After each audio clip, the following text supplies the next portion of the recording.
आप सभी को कोरबा पेरिस युवा संघ NWGL चर्च की ओर से यीशु सहाय परमेश्वर पिता और हमारे प्रभु मसीह यीशु की ओर से आप सभी को अनुग्रह, शांति और दया मिलती रहे। आमीन। मेरा नाम अनुज बाड़ा और मैं जेनी टोप्पो। यीशु मसीह के मीठे मधुर नाम में कोरबा पेरिस युवा संघ NWGL चर्च की ओर से आप सभी माता पिता, भाई बहनों और प्यारे बच्चों का इस यूथ फेलोशिप में हम हार्दिक स्वागत करते हैं।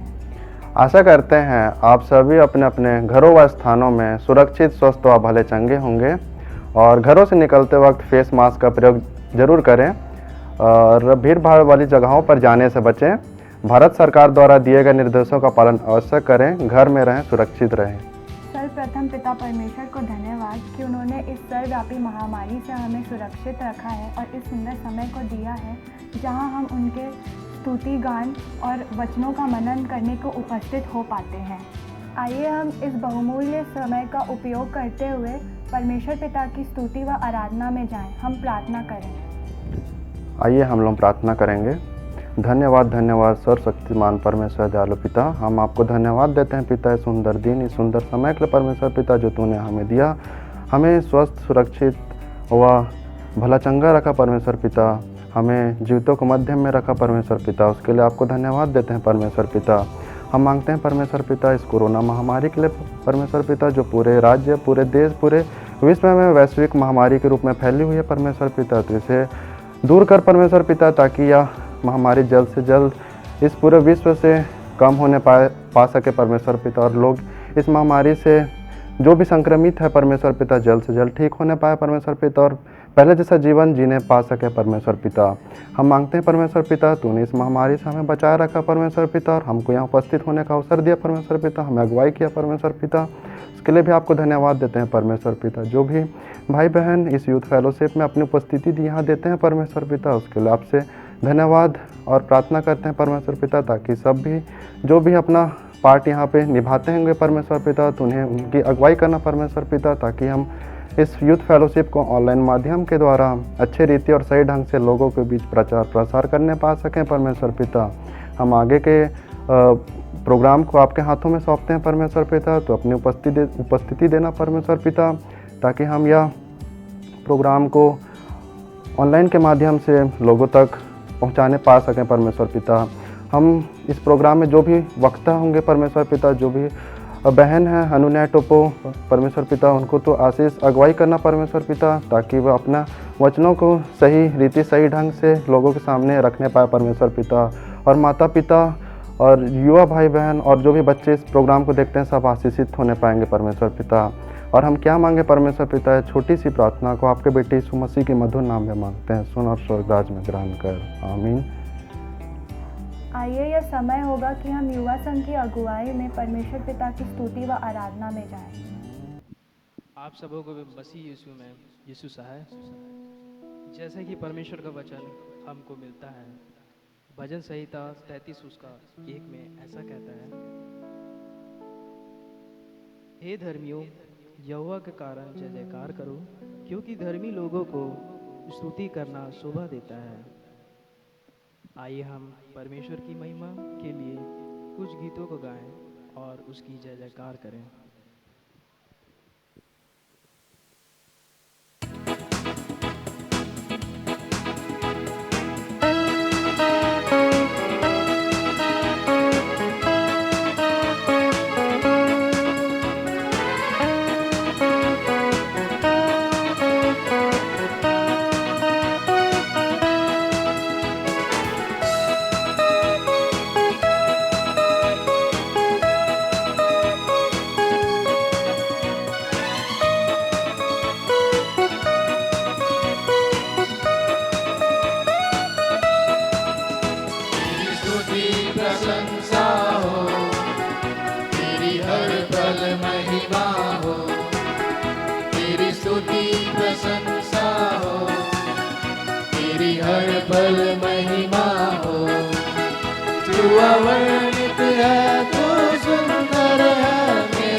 स्तुति प्रशंसा हो, तेरी हर पल महिमा हो, तेरी स्तुति प्रशंसा हो, तेरी हर पल महिमा हो।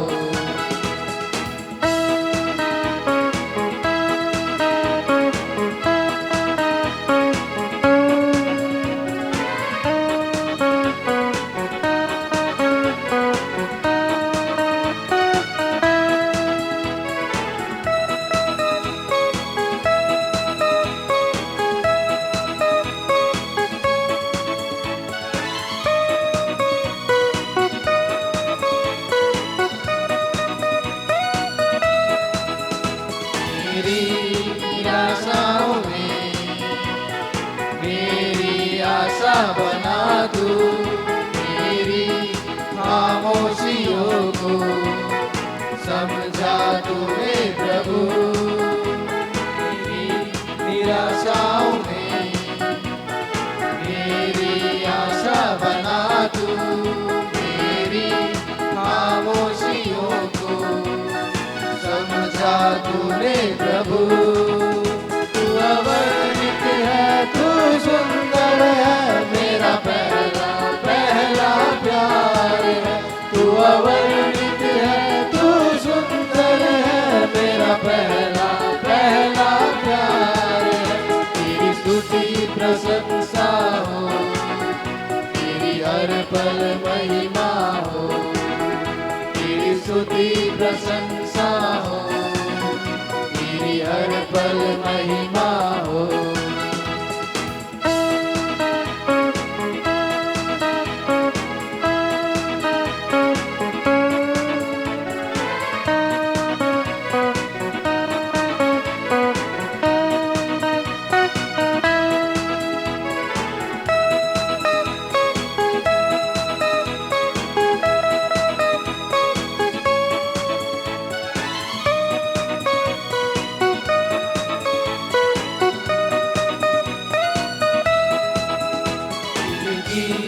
गहराइयों में बसता तू ही प्रभु। इच्छाओं को पूरा करता चलू, दिल की गहराइयों में बसता तू ही प्रभु। तेरी इच्छाओं को मैं पूरा करता चलूं। तू अवर्णित है, तू सुंदर है, मेरा पहला पहला प्यार है। तू अवर्णित है, तू सुंदर है, मेरा पहला पहला प्यार है। तेरी स्तुति प्रशंसा हो, तेरी हर पल महिमा हो, तेरी स्तुति प्रशंसा हो, तेरी हर पल महिमा हो। सुंदर है, मेरा पहला पहला प्यार है। तू अवर्णित है, तू सुंदर है, मेरा पहला पहला प्यार है। तेरी स्तुति प्रशंसा हो, तेरी हर पल महिमा हो, तेरी स्तुति प्रशंसा हो, तेरी हर पल महिमा हो। परमेश्वर का जीवता वचन कहता है, क्योंकि अवश्य है कि हम सब का हाल मसीह के न्याय आसन के सामने खुल जाए, कि हर एक व्यक्ति अपने अपने भरे बुले का काम का बदला जो उसने दे के द्वारा दिए हैं वो पाए। आइए हम परमेश्वर पिता की महिमा के लिए अपने मनों को उनके गीतों के द्वारा तैयार करें।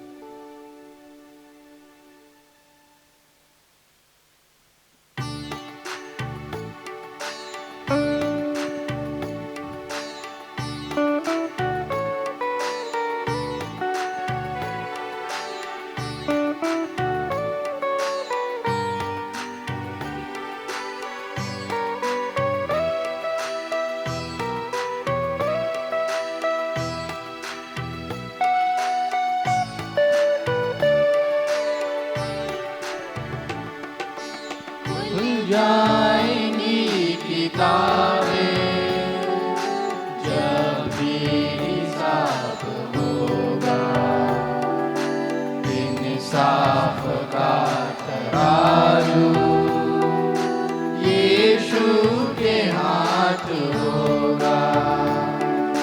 खुल जाएंगी किताबें, जब भी हिसाब होगा, इंसाफ का तराजू यीशु के हाथ होगा। खुल जाएंगी किताबें।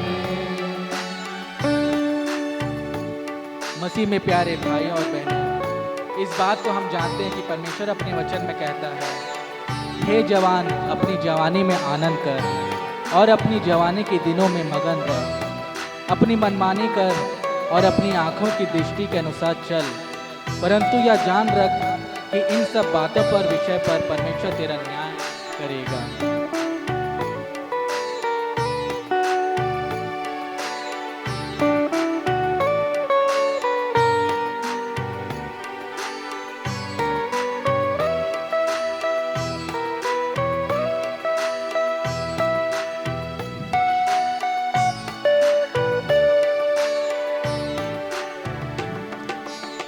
जो भी तू कर रहा है, यीशु वो देखता है। जो भी तू कर रहा है, यीशु वो देखता है। हर पल का तुझको इंसान, हर पल का तुझको इंसान देना हिसाब होगा। इंसाफ का तराजू यीशु के हाथ होगा। खुल जाएंगी किताबें। सच में प्रियो, आज परमेश्वर पिता अपने पास हमें बुला रहे हैं, अपने वचनों के द्वारा, अपने गीतों के माध्यम से हमें बुला रहे हैं। परमेश्वर का जीवता वचन कहता है, क्योंकि परमेश्वर ने जगत से ऐसा प्रेम रखा कि उसने अपना इकलौता पुत्र दे दिया, ताकि कोई उस पर विश्वास करे वह नाश न हो परंतु अनंत जीवन पाए।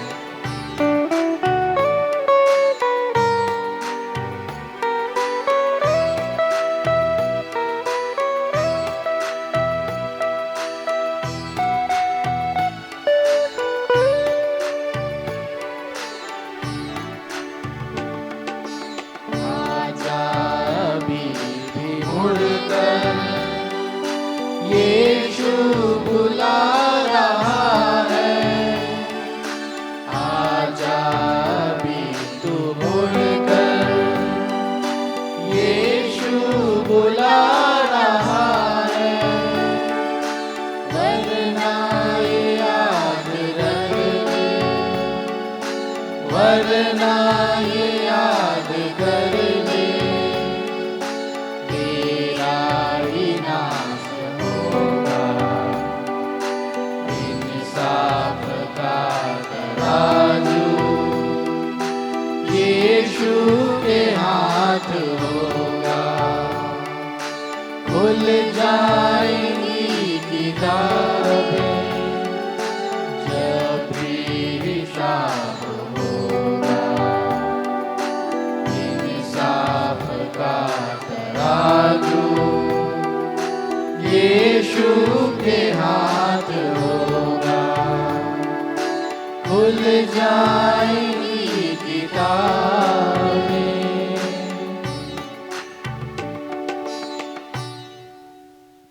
आइए हम वचनों में जाने से पहले छोटी सी प्रार्थना कर लें।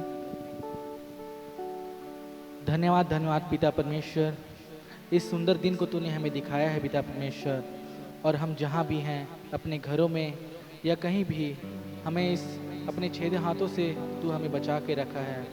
इस खतरनाक महामारी से तू हमें बचा के रखा है, उसके लिए हम धन्यवाद देते हैं पिता परमेश्वर। हम प्रार्थना करते हैं बहन के लिए जो आपके जीवते वचन को लोगों के सामने रखेगी पिता परमेश्वर। उनको बुद्धि ज्ञान समझ देना, उनके साथ रहना और उनके साथ हो लेना पिता परमेश्वर।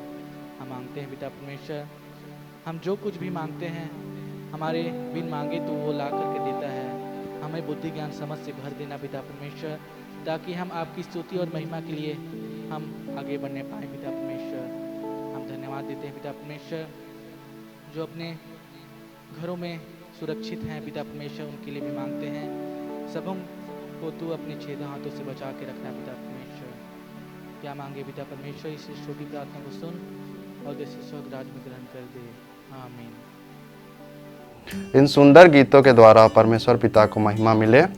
आइए समय होगा कि हम परमेश्वर पिता के जीवित वचनों की ओर जाएं और बहन अनुनय टोपो जी के द्वारा परमेश्वर पिता के वचनों को सुनें। आप सभी को मेरी ओर से यीशु सा है। सबसे पहले तो मैं परमेश्वर को धन्यवाद देती हूँ कि उसने इतना अच्छा समय दिया, एक प्लेटफॉर्म दिया जहाँ पर हम एक दूसरे से इस यूथ फेलोशिप के द्वारा परमेश्वर के वचनों को सीख कर रहे हैं। और उसके बाद मैं धन्यवाद देना चाहूँगी अपनी कोरबा पेरिस के सारे युवा संघ के अधिकारियों को कि जिनके माध्यम के द्वारा यह प्रोग्राम बहुत अच्छी रीति से चल रहा है। तो पुनः आप सभी को धन्यवाद और आपका स्वागत है इस यूथ फेलोशिप के प्रोग्राम में। तो आइए हम लोग परमेश्वर के वचनों में जाएं कि आज हम देखेंगे कि क्या परमेश्वर हमें आज के वचन के द्वारा क्या हमें सिखाना चाहता है, अपनी कौन सी इच्छा बताना चाहता है कि हमारे जीवन को हम कैसा चलाएं, अपने जीवन को कैसा उसके अनुरूप ढाल सके। तो आइए हम लोग वचन में जाएंगे। तो आज का जो मुख्य अपना वचन है वो है पहला पत्रस 4:10। तो इसमें कुछ ऐसा लिखा है, जिसको जो वरदान मिले हैं वह उसे परमेश्वर के नाना प्रकार के अनुग्रह के भले भंडारियों के समान एक दूसरे की सेवा में लगे रहे। तो यहाँ पर हम देखने पाते हैं कि एक शब्द है जिसको जो वरदान मिला है। तो यहाँ पर अभी फिलहाल हमारा जो मुख्य केंद्र बिंदु है वो वरदान अर्थात आत्मिक वरदान। तो यहाँ पर सबसे मुख्य बात है कि आखिर एक क्वेश्चन है कि आखिर ये आत्मिक वरदान है क्या, और इस आत्मिक वरदान का यूज क्या है, और ये आत्मिक वरदान कौन कौन से होते हैं, और उस आत्मिक वरदान को हम कैसे प्राप्त कर सकते हैं, और उस आत्मिक वरदान को हम कैसे उसको पहचान सकते हैं। तो सबसे महत्वपूर्ण कि वरदान क्या है। तो वरदान मैं आपको बता देना चाहूंगी कि वरदान एक विशेष आत्मिक योग्यता है, या हम कहें एक तरह की एबिलिटी है, या स्किल है, या एक कुशलता है जिसके द्वारा हम अपने आप की और दूसरों की आत्मिक उन्नति कर सकें। तो एक और वचन हम देखेंगे कि इफिसियों 4:7, पर हम में से हर एक को मसीह के दान के परिणाम के अनुसार अनुग्रह मिला है। हम एक बहुत ही अद्भुत बात देखने पाते हैं कि हर एक को, परमेश्वर का वचन कहता है हर एक को मसीह के दान के परिणाम अनुसार। मतलब ऐसा नहीं है कि सिर्फ मुझे मिला है या सिर्फ आपको मिला है, हर किसी को, चाहे वो अमीर हो, गरीब हो, छोटे हो या बड़े हो, चाहे वो किसी भी जात बिरादरी के हो, हर एक को अर्थात वह व्यक्ति, वह इंसान जिसने प्रभु यीशु मसीह को उद्धारकर्ता के रूप में, मुक्तिदाता के रूप में जिस दिन से ग्रहण कर लिया है, उसी दिन से हमें वो आत्मिक वरदान पवित्र आत्मा के द्वारा दे दिया गया है, जिसका हम अपनी आत्मिक उन्नति के लिए इस्तेमाल कर सकते हैं। और उसी तरह से हम देखते हैं कि आखिर ये आत्मिक वरदान हमें क्यों दिया गया है, हम सबको क्यों दिया गया है। तो इसके लिए हम एक वचन देखेंगे जो हमको मिलता है 1 कुरिन्थी 12:7, किंतु सबके लाभ पहुंचाने के लिए हर एक को आत्मा का प्रकाश दिया गया है। यहाँ पर वचन स्पष्ट तौर से कहता है कि सबके लाभ पहुंचाने के लिए, अर्थात जो आत्मिक वरदान है वह हमें इसलिए मिला है ताकि हम एक दूसरे को लाभ पहुंचा सके। लाभ का मतलब है कि एक दूसरे की आत्मिक उन्नति कर सके, एक दूसरे की सेवा कर सके। हम एक दूसरे की आत्मिक उन्नति का कारण बन सके, और साथ ही साथ हम सभी जितने भी मसीही हैं वो हर एक किसी न किसी कलीसिया से जुड़े हुए हैं। इससे हम भी एक कलीसिया से जुड़े हुए हैं। तो हमारा क्या काम है, जब हमको वो आत्मिक उन्नति मिल जाती है तो उस आत्मिक उन्नति के द्वारा हमको अपने कलीसिया की मजबूती के ऊपर ध्यान देना है, उसको और अधिक मजबूत बनाना है। और वो कैसे होगा, जब हम एक दूसरे की सहायता करें, एक दूसरे की मदद करें, किस चीज में, उनकी आत्मिक उन्नति के लिए, तो हमारी कलीसिया मजबूत हो सकती है। इस बात को और अधिक समझने के लिए मैं एक दृष्टांत बताना चाहूंगी। ये वो दृष्टांत है जो यीशु मसीह ने अपने चेलों को, यीशु मसीह अपने चेलों को बहुत सी दृष्टांत सिखाता था। उसमें से एक दृष्टांत है जिसमें हम तोड़ों का दृष्टांत है, तोड़ा। तो ये हमें मिलता है मत्ती 25 में, हम इस दृष्टांत को देखने पाते हैं। तो सबसे पहले मैं ये बता देना चाहती कि आखिर ये तोड़ा क्या होता है। तोड़ा का अर्थ होता है उस समय के हिसाब से एक तोड़ा बराबर लगभग 20 किलो चांदी होता है। तो एक तरह से देखिए ये काफी अधिक पूंजी है जिससे हम कुछ भी नई शुरुआत कर सकते हैं, अब ताकि हम इसका विनिमय करके अपने लिए कुछ और भी धन कमा सकते हैं। तो एक तरह से एक तोड़ा मतलब 25 किलो चांदी होता है। तो यहाँ इस दृष्टांत में हम देखते हैं कि यीशु मसीह बताना चाहता है अपने शिष्यों को कि कैसे उस दृष्टांत में कुछ ऐसा है कि वहां पर जो स्वामी था वो अपने तीनों दासों को बुलाता है, और क्योंकि वो स्वामी उस देश को छोड़ के कहीं परदेश को जाना चाहता है और बहुत ही वह रईस और पूंजीपति टाइप का था, तो उन्होंने अपने तीनों दासों को बुलाया और एक एक को करके सबको तोड़ा बांटा। तो सबसे पहले को उसने 5 तोड़ा दिया, और दूसरे दास को उसने 2 तोड़ा दिया, और तीसरे दास को उसने 1 तोड़ा दिया। और उसके बाद वो परदेश को चले गया, और उसने कहा जाते जाते कि तुम इस तोड़े का इस्तेमाल करो और विनिमय करो। और उसके बाद जब कुछ समय बाद, कुछ सालों या कुछ महीनों बाद जब वो वापस आता है तो उस तोड़ों का हिसाब के बारे में पूछता है कि दासो तुमने क्या किया, उस तोड़ों का तुमने कैसे इस्तेमाल किया, क्या विनिमय किया या क्या कमाया। तो तभी जो पहला, जिसको उसके स्वामी ने करीबन 5 तोड़ा दिया था, उससे पूछा कि तुमने क्या किया। तो उसने जवाब दिया कि मैंने उस तोड़े को यूज करके और 5 तोड़ा कमाए। तो इस बात से जो स्वामी था वो बहुत ही खुश होता है और बोलता है कि वाह, तुम मेरे लिए बहुत ही विश्वास पात्र निकले, मैं तुम्हें और भी बहुत सी अच्छी वस्तुओं का अधिकारी बनाऊंगा। और उसी तरह हम देखते हैं जो दूसरा दास था, उसको जो उसके स्वामी ने 2 तोड़े दिए थे, उससे भी वह बोलता है। तो उसका दास बताता है कि मैंने उन 2 तोड़ों से का विनिमय किया और मैंने और 2 तोड़े कमाए। तो इस बात से भी जो मालिक था वो बहुत ही खुश हो जाता है और वो बोलता है कि धन्य हो, तुम भी मेरे लिए विश्वास पात्र निकले और मैं तुम्हें भी बहुत सी चीजों का अधिकारी, बहुत सी वस्तुओं का अधिकारी बनाऊंगा। और जब तीसरी दास की बारी आती है तो वो उल्टी बात करने लगता है और बताता है कि मैंने 1 भी तोड़ा नहीं कमाया, मेरे पास सिर्फ 1 ही तोड़े हैं, जितना आपने मुझे 1 तोड़ा दिया उतना ही मेरे पास है करके। तो उसके बाद जो स्वामी था वो बोलता है कि तुम बहुत ही दुष्ट और आलसी किस्म के दास हो, तुमने 1 तोड़ा भी एक्स्ट्रा नहीं कमाया, तुमने सिर्फ जो दिया था सिर्फ उतने को ही रखा, तुमने इसका विनिमय नहीं किया, तुमने इसका सही तरीके से इस्तेमाल नहीं किया। तो उसके स्वामियों ने कहा कि इसके पास जो कुछ भी है उसे भी वापस ले लो और तुमको हम ऐसी जगह पर डालेंगे जहां पर रोना और दांत पीसना है।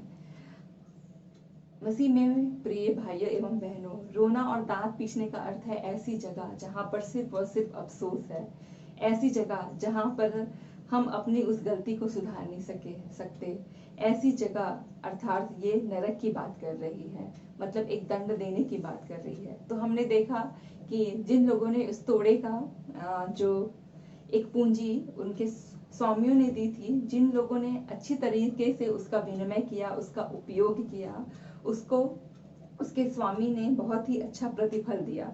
लेकिन हम देखने पाते हैं कि जो तीसरा दास था उसको बदले में दंड मिला। वो दंड का भागी हुआ क्योंकि उसने उस तोड़े का सही इस्तेमाल नहीं किया। तो मसीह में प्रिय भाइयों एवं बहनों, उसी प्रकार जिस प्रकार वहां पर उसके स्वामी ने वहां पर अपने दासों को तोड़ा दिया, ताकि एक तरह से हम तोड़ा को पूंजी मानते हैं, और उसी तरीके से हमारा जो परमेश्वर पिता है, जब हम यीशु मसीह को उद्धारकर्ता के रूप में ग्रहण किया था, तो उसने भी हमें एक पूंजी, या हम कह सकते हैं आत्मिक पूंजी हमें दी थी। आइए हम एक छोटी सी स्टोरी सुनते हैं, और स्टोरी है एक भिखारी की, जो एक रास्ते में बैठकर लोगों से भीख मांग मांग कर धन कमाता था।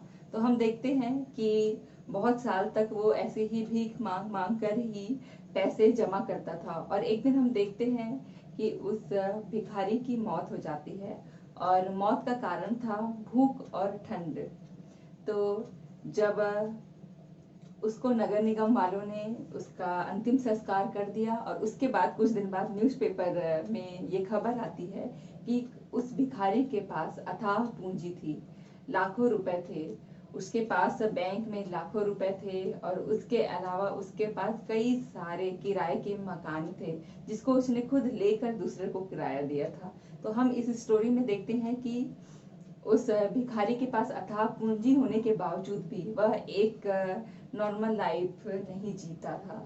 मतलब हम देखते हैं कि उसने कभी भी एक चैन भरी या सुख भरी जिंदगी नहीं जीती, क्योंकि वो अपने पैसों को अपने लिए इस्तेमाल नहीं करता था, सिर्फ वो पैसे जमा करने का काम करता था। ना ही उसने अपने जीवन में कभी ढंग का खाना खाया, ना ढंग से सोया, ना ही ढंग से अपने आप को बचा पाया। तो एक समय आता है जब उसकी मौत उसी वजह से, भूख और ठंड की वजह से होती है, और जबकि उसके पास इतनी अथाह पूंजी थी, उसके बावजूद भी वो इतनी बुरी तरीके से अपने जीवन को खो बैठा। तो यहाँ पर हम देखते हैं कि उस भिखारी के पास कितनी सारी पूंजी थी, लाखों रुपए थे, उसके बावजूद भी उसने उस पैसों का इस्तेमाल अपने जीवन में सही तरीके से इस्तेमाल नहीं किया। तो इस छोटी सी स्टोरी से मैं बस यही बताना चाहती हूँ कि प्रियो, कहीं ऐसा तो नहीं है कि हम भी इसी तरीके से उस आत्मिक पूंजी का इस्तेमाल नहीं कर रहे हैं। प्रियो, परमेश्वर पिता ने जिस दिन हमने उद्धार पाया है, उस दिन ही पवित्र आत्मा द्वारा हमें वो आत्मिक पूंजी दे दी है, वह विशेष आत्मिक योग्यता दे दी है, ताकि हम उस आत्मिक योग्यता का इस्तेमाल करके न केवल खुद को बल्कि सबको उसका लाभ पहुंचाएं। तो कहीं ऐसा तो नहीं है प्रियो कि हमको वो पूंजी मिल चुकी है, लेकिन हम उसका बस चुपचाप से उसको रखे हुए हैं, जैसा उस भिखारी ने किया।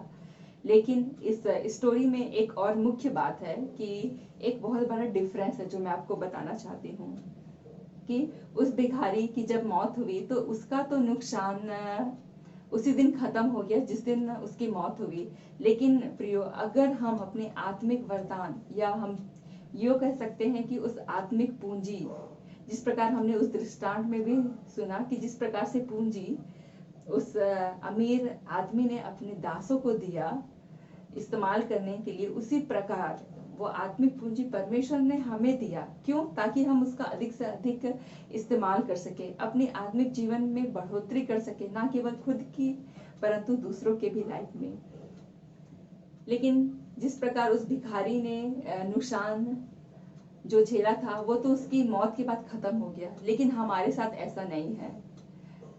हमारी अगर जान भी चले जाए तो हमारा ये नुकसान खत्म नहीं होने वाला है, क्योंकि परमेश्वर हमसे एक दिन उस आत्मिक पूंजी का हिसाब मांगेगा। जिस प्रकार उस स्वामी ने अपने दासों से उसका हिसाब मांगा था कि तुमने क्या किया, वैसे ही हो सकता है प्रियो परमेश्वर पिता, जिस दिन हम जजमेंट डे के लिए, न्याय के दिन के लिए परमेश्वर के सिंहासन के सामने होंगे, परमेश्वर आपसे पूछेगा कि बेटा और बेटी, मैंने तुमको वो आत्मिक पूंजी दी थी, और साथ ही साथ मैंने अब मैं तुम्हारी सहायता के लिए हमेशा साथ था। तुमने क्या किया उस आत्मिक पूंजी को?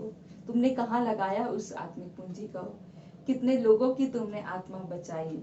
तो हम क्या जवाब देंगे? तो ये बहुत जरूरी है कि जो आत्मिक पूंजी परमेश्वर ने हमें दी है कि उस पूंजी को हम बर्बाद ना करें, उस पूंजी को हम व्यर्थ ना जाने दें जो परमेश्वर ने हमें दिया है। ये बहुत जरूरी है कि हमें उसका अधिक से अधिक इस्तेमाल करना है। और हम देखने पाते हैं कि अगर हम उस पूंजी का इस्तेमाल करते हैं तो प्रियो, ये सच में हमारे लिए और आपके लिए बहुत, तो प्रियो हमको अधिक से अधिक उस पूंजी का इस्तेमाल करना है और हमें उसका 20 गुना, 50 गुना, 70 गुना फल लेकर आना है और परमेश्वर को बताना है, पिताजी हमने ऐसा ऐसा किया, आपने जो कुछ भी दिया आत्मिक वरदान उसको हमने ऐसे इस्तेमाल किया। इतने लोग प्रभु जी उस आत्मिक वरदान से आशीषित होने पाए। तो कहीं ऐसा ना हो कि हम कंगाल से कंगाल हो जाए और ऐसा ना हो कि हम जीवन भर एक शाश्वत काल के लिए अफसोस करते रहे कि हमने उसका इस्तेमाल नहीं किया। तो जो वचन कहता है कि जिसको जो वरदान मिले, आज हमारा जो मुख्य वचन था, जिसको जो वरदान मिला है, तो यहाँ पर इस वचन के द्वारा प्रभु हमें चिताना चाहता है, हमें एक तरह से अलार्म करना चाहता है कि बेटे बेटियों तुम उठो और आपको जो पूंजी मिली है उसको इस्तेमाल करो, एक दूसरे की उन्नति का कारण बनो। तो हमें अधिक से अधिक इस्तेमाल करना है ताकि हम उस दिन के लिए तैयार हो सके, उस समय के लिए तैयार हो के सब जब हमको उस आत्मिक पूंजी का हिसाब देना होगा। हम उस बात को स्किप नहीं कर सकते कि परमेश्वर हमसे नहीं पूछेगा, अवश्य है कि वो हमसे पूछेगा। तो इसलिए हमें अगर आत्मिक वो वरदान से हम परिचित हैं तो हमें उसका इस्तेमाल करना चाहिए। एक और महत्वपूर्ण बात यह है कि हो सकता है हम में से बहुत लोग अपने आत्मिक वरदान से अभी तक अनजान है, हम नहीं जानते होंगे कि हमें कौन सा आत्मिक वरदान है प्रियो। तो ये बहुत जरूरी है कि सबसे पहले आज हम परमेश्वर से मांगे कि पिता हमें बता कि ऐसा कौन सा वरदान या ऐसी कौन सी आत्मिक पूंजी तूने मेरे जीवन के लिए दिया है, मेरे जीवन के लिए तेरी योजना क्या है, तू क्या चाहता है। आज हम सबको परमेश्वर से ये मांगना चाहिए और परमेश्वर से अधिक उसके साथ समय बिताना चाहिए। वो हमको बताएगा कि हमारे लिए वो आत्मिक पूंजी क्या है। कई बार हमको नहीं पता होता है, कई बार हम सोचते हैं कि हमारे पास तो ऐसा कुछ भी नहीं है जो मैं परमेश्वर के लिए कर सकता हूँ, मुझे तो ऐसी कुछ भी चीज नहीं दी गई है, मैं कैसे कर सकता हूँ, इस तरह की बात होती है। तो अपनी आत्मिक पूंजी को पहचानने का एक छोटा सा तरीका ये है कि हम अधिक से अधिक परमेश्वर के वचनों में आगे बढ़ें और जब भी हमारे कलीसिया में, हमारे चर्च में जब भी कोई आत्मिक अवसर मिलता है, चाहे वो प्रियो गाना गाने का हो या तो फिर पेंटिंग करने का हो। हम सभी जानते हैं हमारे युवा संघ तो काफी एक्टिवली पेंटिंग, सिंगिंग ये सब कार्यक्रम करवाते रहते हैं। हमारा चर्च भी, हमारी कलीसिया भी बहुत से कार्यक्रम करवाते रहती है। तो हम सबको जितने भी आत्मिक अवसर हमको मिलते हैं वो आत्मिक अवसरों का हमें अधिक से अधिक उस आत्मिक अवसर का उपयोग करना चाहिए। और प्रभु जी उस उपयोग करने के बाद हो सकता है परमेश्वर आपको खुद रास्ता बताएंगे कि हाँ यही आपका आत्मिक वरदान है। हो सकता है आपके मनों में शांति देकर के वो आपको बताएगा कि ये आपका आत्मिक वरदान है। हम धीरे धीरे खुद ब खुद परमेश्वर की योजना को जानने पाए। हो सकता है परमेश्वर के वचनों द्वारा बताएगा कि हमारी आत्मिक योग्यता क्या है। हो सकता है किसी व्यक्ति के द्वारा वो हमें बताएगा। हो सकता है आपका कोई आत्मिक मित्र हो सकता है आपके घर में खुद आपके माता पिता आपको बताए, हो सकता है आपके कोई बड़े भाई बहन आपको बताए आपके उस योग्यता के बारे में कि आपको ये करना चाहिए, आप इसमें अच्छे हैं। हो सकता है हमारे कलीसिया के अगुवे आपको बताएं या तो फिर संडे स्कूल के टीचर आपको बताएं। लेकिन सबसे पहले महत्वपूर्ण बात यह है कि आपको अधिक से अधिक उन आत्मिक अवसरों को इस्तेमाल करने की जरूरत है। मेरे प्रियो, जो वचन कहता है कि जिसको जो वरदान मिला है वह उसे परमेश्वर के नाना प्रकार के अनुग्रह के भले भंडारी। और परमेश्वर यहाँ पर एक वर्ड यूज किया है, भंडारी। हम देखते हैं कि अभी के समय में तो भंडारी नहीं होते हैं, लेकिन पहले के समय में भंडारी हुआ करते थे, जिनको हम मुनीम भी कहते हैं। जो पहले के रईस लोग रहते थे, वो एक मुनीम करके अपने पास भंडारी को रखते थे, जो उनका पूरा काम लेखा जोखा रखता था और एक दिन हिसाब बताता था। तो प्रियो, हमको भी एक अच्छे भंडारी बनना है और प्रभु से आज मांगना है उस आत्मिक वरदान को कि प्रभु जी मुझे बता कि हमारे लिए कौन सी आत्मिक वरदान है। एक बाइबल का एक भंडारी का एक छोटा सा एग्जाम्पल मैं बताना चाहूंगी। जैसे कि यूसुफ जब पोतीपर के घर में आया तो ऐसी बहुत सी रिस्पॉन्सिबिलिटी पोतीपर ने यूसुफ को दे दी थी, और यूसुफ एक बहुत ही अच्छा भंडारी का काम किया। और ऐसा हुआ कि एक दिन पोतीपर ने उसे अपने राज्य का मंत्री ही बना दिया। तो हमने देखा कि यूसुफ एक बहुत ही सच्चा भंडारी था। और भंडारी शब्द को अगर हम लोग इंग्लिश में देखना चाहिए तो उसके लिए एक बहुत ही अच्छा वर्ड है मैनेजर। मैनेजर के वर्ड से हम लोग क्या समझते हैं? जो सब चीजों को मैनेज करता है। जो हमारा जो मुख्य आज का वचन था, जिसको जो वरदान मिला है वह उसे परमेश्वर के नाना प्रकार के अनुग्रह के भले भंडारियों के समान एक दूसरे की सेवा लगाए। एक बात और है कि वचन में कहा गया है नाना प्रकार के, मतलब यहाँ पर जो आत्मिक वरदान या हम कहें आत्मिक पूंजी है, वो सिर्फ एक या दो नहीं है, सिर्फ उपदेश देना नहीं है या फिर गाना गाना ही नहीं है। परमेश्वर का वचन कहता है बहुत सारी सेवा है, बहुत सारे वरदान है जिसको हम आत्मिक पूंजी के रूप में उपयोग कर सकते हैं, जो हमें परमेश्वर दे सकता है। जैसे कि यहाँ पर बहुत से आत्मिक वरदान जो बाइबल के अनुसार है, कुरिन्थियों में, रोमियो में जो लिखा हुआ है, सिखाने वाला, उपदेश देने वाला और दान देने वाला, अगुवाई करने वाला, दया करने वाला और आत्मा की परखने का वरदान, चंगा करने वाला वरदान, सामर्थ्य के काम करने वाला वरदान। तो हम देखिए कि बाइबल में भी बहुत सारी वरदानों का जिक्र है। तो प्रियो, ऐसा नहीं है कि यहाँ पर केवल एक ही तरह का वरदान है, एक ही वरदान है जो सबसे बड़ा है। हर एक वरदान बहुत महत्वपूर्ण है। इसलिए प्रियो, एक बहुत जरूरी बात है कि हमें किसी भी एक पर्टिकुलर वरदान के पीछे नहीं भागना चाहिए, क्योंकि परमेश्वर के लिए सब कुछ बराबर है। प्रियो, जिस प्रकार से हमारा एक शरीर है और हमारे शरीर में कई अंग है, आँख, हाथ, पैर, मुंह, उसी प्रकार प्रियो एक कलीसिया में भी कई तरह के लोग होते हैं जिनको विभिन्न विभिन्न वरदान मिले होते हैं। लेकिन ऐसा नहीं है कि किसी एक वरदान से ही पूरी कलीसिया चलती है, या हम लोग अपने शरीर में ही देखें कि हाथ ही सारे काम नहीं कर सकता है। तो इसलिए बहुत जरूरी है कि हम किसी भी आत्मिक वरदान अगर हमें मिला है तो हम उसके लिए बहुत ही ज्यादा घमंडी हो जाए या अहंकारी हो जाए। हर किसी के लिए परमेश्वर बराबर नजरों से देखता है। तो सबसे महत्वपूर्ण बात है कि अगर हमको कोई आत्मिक भंडार मिला है तो हमें उसका अच्छी तरीके से इस्तेमाल करना चाहिए और उसका 20 गुना 10 गुना फल लेकर आना चाहिए, और तब परमेश्वर इस बात से खुश होगा। और सबसे महत्वपूर्ण बात यह है कि हम जो परमेश्वर का वचन कहता है, 1 कुरिन्थी 4:2, जिसमें लिखा है, फिर यहाँ भंडारी में यह बात देखी जाती है कि वह विश्वास योग्य हो। तो प्रियो, यहाँ पर जो सबसे मुख्य बात है कि हमें परमेश्वर के प्रति विश्वास योग्य होना है। जब हम उनके आत्मिक वरदानों हमको मिल जाती है, तो जब हम काम करते हैं तो हमें विश्वास योग्य होना है परमेश्वर के लिए। परमेश्वर हमारी कुशलता के अनुसार हमको यह वरदान नहीं दिया है, परंतु परमेश्वर हमको इसलिए दिया है क्योंकि हम विश्वास योग्य है, क्योंकि हमने यीशु मसीह को उद्धारकर्ता के रूप में ग्रहण किया है। इसलिए बहुत जरूरी है कि हम परमेश्वर के प्रति विश्वास योग्य हों, स्पष्टवादी हों, और हमारे बीच में आपस का प्रेम कभी खत्म नहीं होना चाहिए।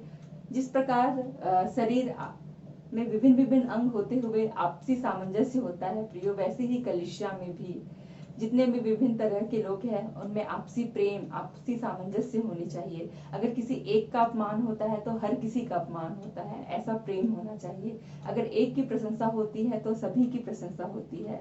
इसलिए जरूरी है कि हम उस काम को निस्वार्थ तो आज के वचन के द्वारा जो मुख्य बातें हमने सीखी है प्रियो, वो है सबसे पहले तो हर एक किसी को वरदान मिला है परमेश्वर के अनुग्रह से, तो हमें उस वरदान को इस्तेमाल करना चाहिए। और दूसरी बात ये है कि हमें परमेश्वर के लिए विश्वास योग्य होना चाहिए और हमें परमेश्वर के लिए कंटिन्यूअसली उस आत्मिक पूंजी को आत्मिक जीवन की उन्नति के लिए, एक दूसरे की सेवा के लिए इस्तेमाल करना चाहिए। और हमें ये बात बिल्कुल नहीं भूलनी चाहिए कि जो कुछ भी आत्मिक वरदान हमें परमेश्वर के द्वारा मिले हैं, हम सिर्फ और सिर्फ उसके मैनेजर हैं, हम सिर्फ और सिर्फ उसके भंडारी हैं, हम उसके मालिक नहीं हैं, हम उसके स्वामी नहीं हैं। हमें एक ना एक दिन उसका हिसाब परमेश्वर को देना पड़ेगा। इसलिए हमें संभल जाना चाहिए कि अगर हमको वो आत्मिक वरदान मिल चुके हैं तो उसका इस्तेमाल सिर्फ और सिर्फ परमेश्वर की उन्नति के लिए, परमेश्वर के राज्य की उन्नति के लिए होना चाहिए, ना कि अपने स्वार्थ के लिए। और प्रियो, और भी महत्वपूर्ण बात यह है कि परमेश्वर जो भी वरदान हमको दिया है वो हमारी क्षमता के अनुसार नहीं दिया है प्रियो, वो परमेश्वर ने अपने हिसाब से सबको बांट दिया है। तो ये जरूरी है कि हम उस परमेश्वर के उस कार्य को करने के लिए परमेश्वर इस वचन पर आशीष दे। आइए हम लोग एक छोटी सी दुआ करें। धन्यवाद देते हैं पिता कि तू प्रभु जी वचन की सुनने में प्रभु जी तू हमारे संग साथ रहा प्रभु जी, और वचन की सुनाने में भी प्रभु जी तू ही हमारा मार्गदर्शक हुआ प्रभु जी। हम मांगते हैं पिता उन लोगों के लिए प्रभु जी जो इस वचन को सुन रहे हैं या नहीं भी सुन रहे हैं परमेश्वर पिता, होने दे पिता कि आज जो कोई भी लोग प्रभु जी इस वचन को सुनने पाए हैं प्रभु जी, होने दे प्रभु जी कि आज वो प्रभु जी अपने आपसे पूछने सके परमेश्वर पिता कि हमारी आत्मिक वरदान क्या है, आपने किस प्रकार का आत्मिक वरदान हमें दिया है प्रभु जी। आज हम उन वरदानों को पहचानने सके परमेश्वर पिता, और उन वरदानों को प्रभु जी आपके राज्य की उन्नति के लिए प्रभु जी, एक दूसरे के आत्मिक उन्नति के लिए इस्तेमाल करने सके परमेश्वर पिता। प्रभु जी हर एक चीज की प्रभु जी कमी घटी को तू ही पूरा कीजिएगा प्रभु जी। और इस यूथ फेलोशिप के लिए भी मैं दुआ मांगती हूँ प्रभु जी। धन्यवाद हो परमेश्वर पिता कि तूने इस तरह की टेक्नोलॉजी बनाई परमेश्वर पिता कि हम इस समय में भी प्रभु जी तेरे वचनों में आगे बढ़ने पाते हैं प्रभु जी। फिर से मैं हर एक बात के लिए दुआ मांगती हूँ प्रभु जी। यह छोटी सी दीनताई की प्रार्थना हमारे उद्धारकर्ता और आपके प्रिय बेटे प्रभु यीशु मसीह के नाम से मांगती हूँ, आप सुनिए और स्वर्ग राज्य में ग्रहण कीजिए। बहन अनुनय टोप्पो जी को हम इस सुंदर प्रकाशन के लिए कोरबा पेरिस युवा संघ की ओर से बहुत बहुत धन्यवाद। पुनः यह समय होगा कि कोरबा पेरिस युवा संघ की अगुवाई में हम एक शॉर्ट फिल्म को देखें।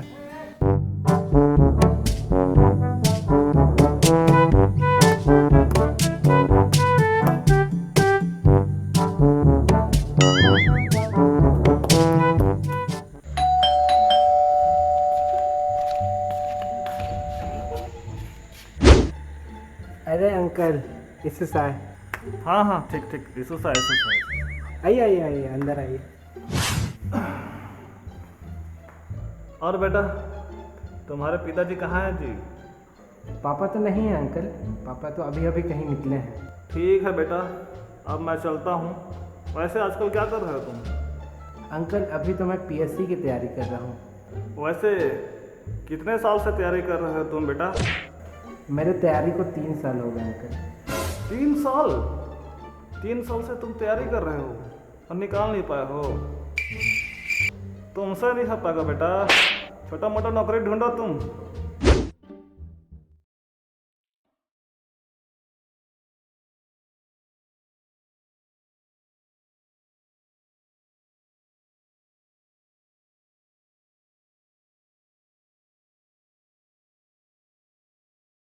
तीन साल 3 साल से तुम तैयारी कर रहे हो और निकाल नहीं पाए हो?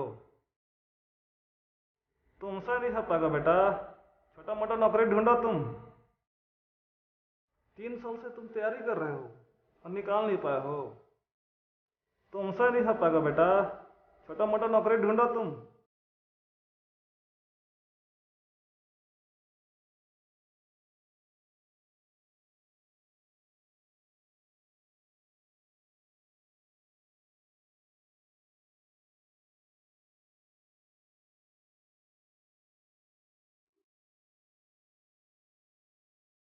मुझे जो दुख हुआ वह मेरे लिए भला ही हुआ है। जिससे मैं तेरी विधियों को सीख सकूं। तेरी दी हुई व्यवस्था मेरे लिए हजारों रुपयों और मोहरों से भी उत्तम है।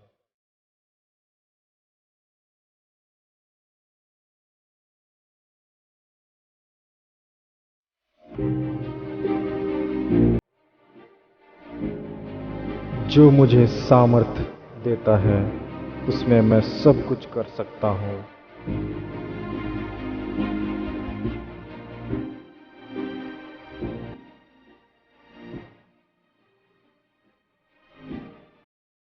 जो लोग परमेश्वर से प्रेम रखते हैं उनके लिए सब बातें मिलकर भलाई ही को उत्पन्न करती है। किसी के कुछ कहने से निराश न होए, वरन प्रभु में बने रहें और बड़ी आशा के साथ मेहनत करते रहें। आपका लक्ष्य आपका इंतजार कर रहा है। प्रभु आपको आशीष देवे। आमीन। युवा संघ को इस शॉर्ट फिल्म के लिए बहुत बहुत धन्यवाद। हम आशा और विश्वास करते हैं कि इस शॉर्ट फिल्म के द्वारा आपको प्रेरणा मिली होगी और आप बहुत उत्साहित हुए होंगे।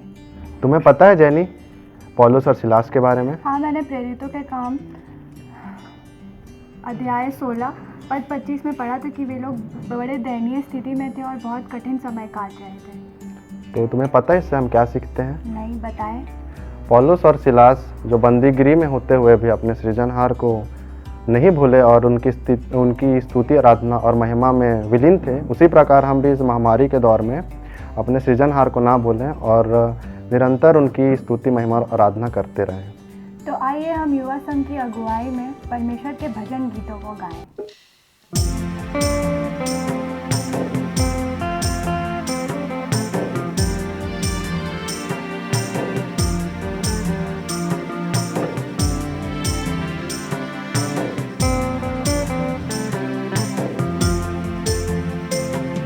मानवारे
से माई बाप गुरु मान हटेंगे, से घर से ईश्वर तो उठी चलेंगे।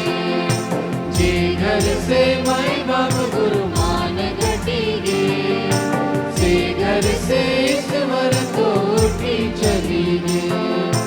काहे असन भावना हरे मूर्ख मनवा, काहे असन भावना हरे मूर्ख मनवा, निर्था है स्वर्ग सपना, निर्था है स्वर्ग सपना। मनवारे कर ले यो तनिक भावना, चर दिन कर जिंदगानी है, से होना कभी अपना। चर दिन कर जिंदगानी है, से होना कभी अपना। मनवारे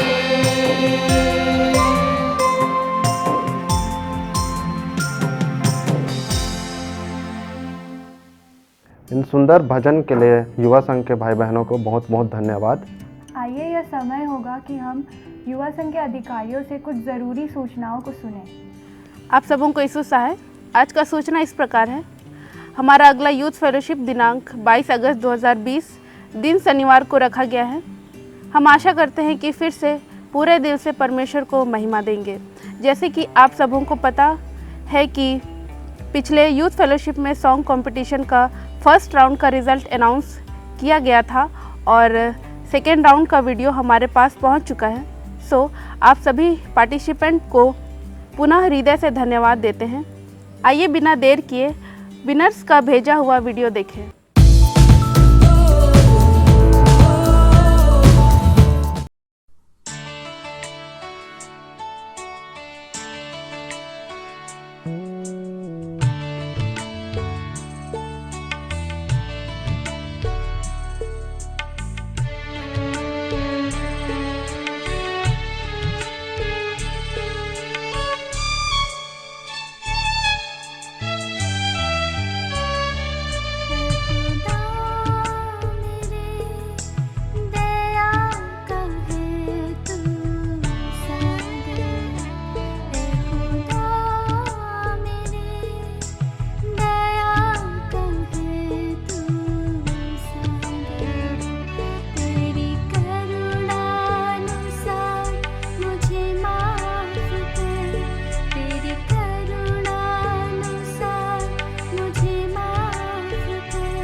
तेरे करुणा अनुसार मुझे माफ कर, तेरे करुणा अनुसार मुझे माफ कर।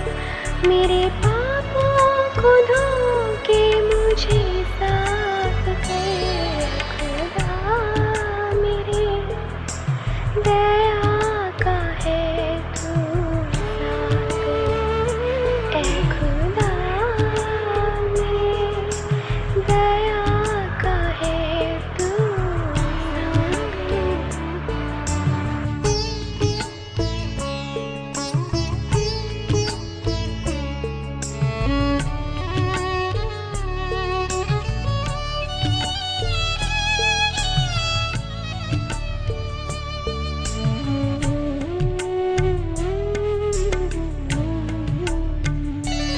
अपने अपराधों को मैं जानता हूँ, मेरा पाप है सामने मैं मानता हूँ।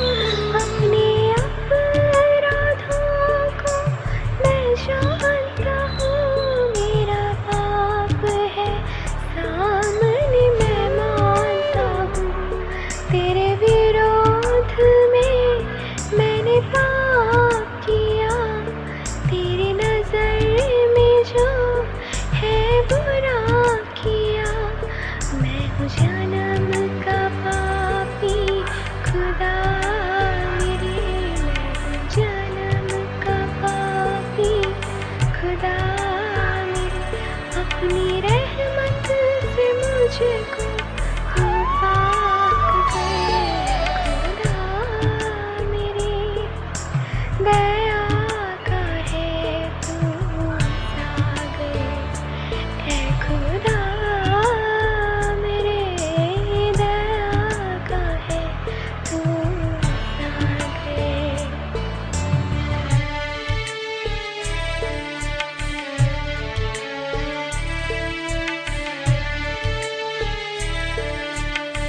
है तू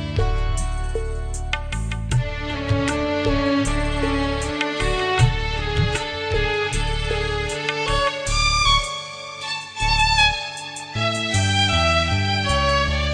ऐ खुदा मेरे दया का है तू सागर। ऐ खुदा मेरे दया का है तू सागर। अपनी करुणानुसार मुझे माफ कर, अपनी करुणानुसार मुझे माफ कर। मेरे पापों को धो के मुझे साफ कर। है खुदा मेरे दया का है तू सागर। है खुदा मेरे दया का है तू सागर।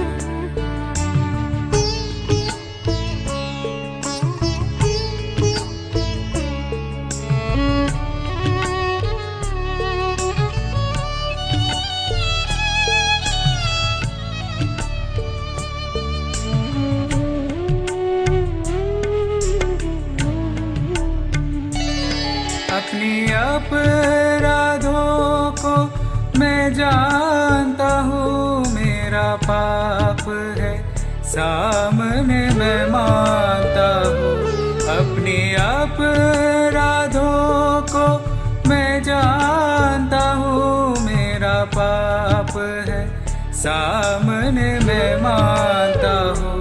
तेरे विरोध में मैंने पाप किया, तेरे नजर में जो है बुरा किया। मैं हूँ जन्म का पापी खुदा मेरे, मैं हूँ जन्म का पापी, खुदा मेरे अपनी रहमत से मुझको तू पाक कर। खुदा मेरे दया का है तू सागर, है खुदा मेरे दया का है तू सागर।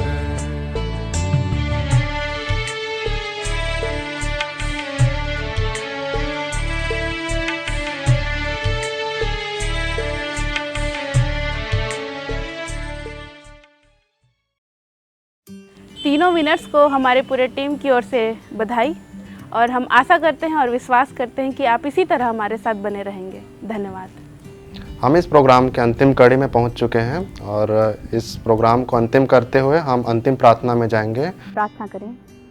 धन्यवाद धन्यवाद धन्यवाद जीवते सामर्थी यहोवा परमेश्वर दयालु पिता, हम तेरा धन्यवाद करते हैं खुदावन कि आपने पिता प्रभु जी आज के इस यूथ फेलोशिप को पिता आपने पिता प्रभु जी अपनी इच्छा के अनुसार पिता प्रभु जी पूरा होने दिया। पिता प्रभु जी हर एक भाई बहन के संग और साथ हो लिया पिता प्रभु जी, हर एक वचन रूपी बीज पिता प्रभु जी जो बोया गया पिता प्रभु जी, वह वचन रूपी बीज पिता प्रभु जी हर एक के जीवन में पिता प्रभु जी वह अच्छा फल को लाने वाला होने पाए पिता।